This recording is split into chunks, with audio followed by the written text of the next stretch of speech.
Bonjour à toutes et à tous, j'espère que vous et vos animaux allez tous très bien. Aujourd'hui on se retrouve dans cette première vidéo, et oui, la première vidéo de la chaîne.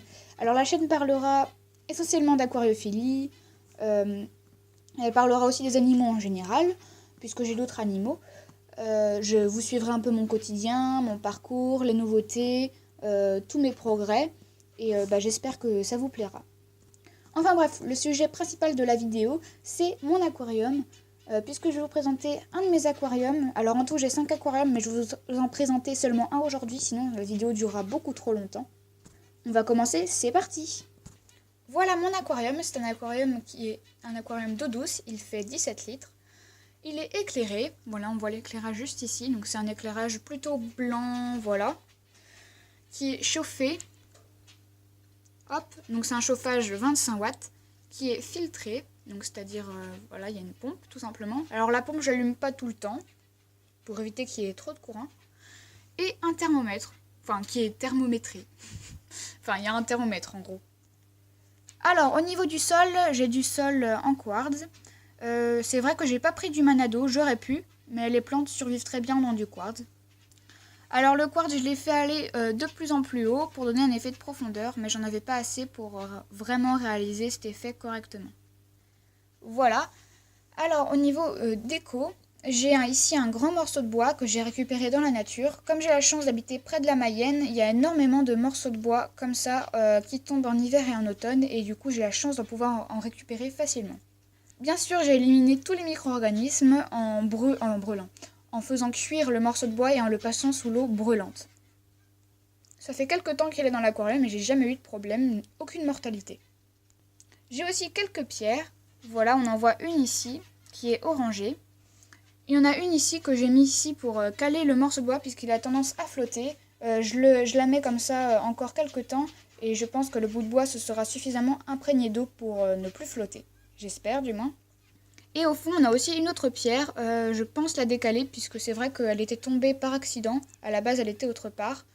Et en vrai, elle se voit pas, donc ça sert à rien de la laisser ici. Je vais la mettre ailleurs. Après, j'ai aussi pas mal de plantes. Ici, j'ai une énorme Hydrophila polysperma.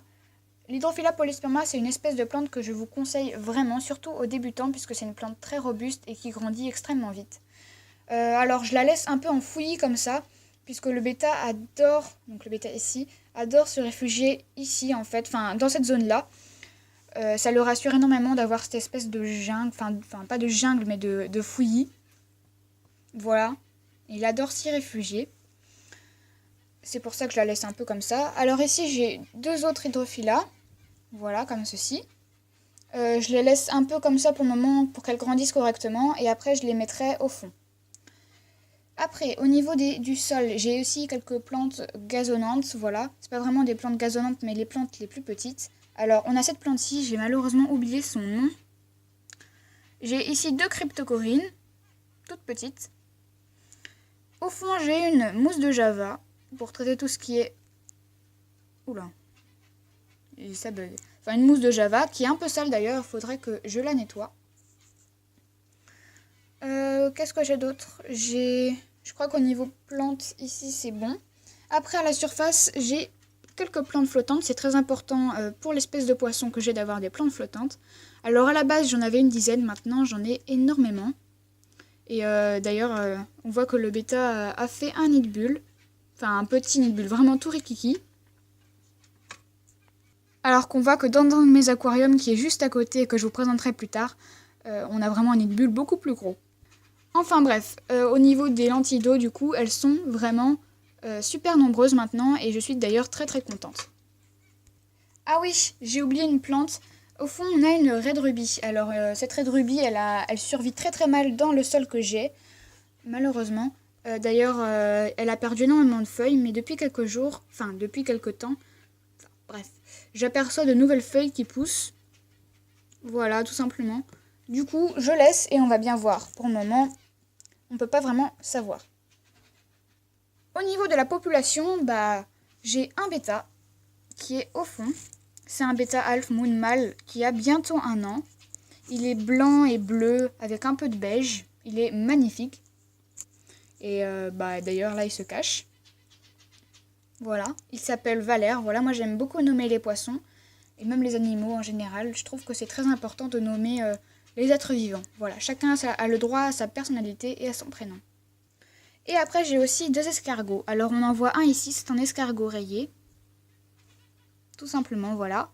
Les escargots rayés, c'est vraiment super parce que j'avais énormément d'algues à un moment donné. Et ils m'ont vraiment beaucoup aidé à tout éradiquer, entre guillemets, éradiquer. Voilà.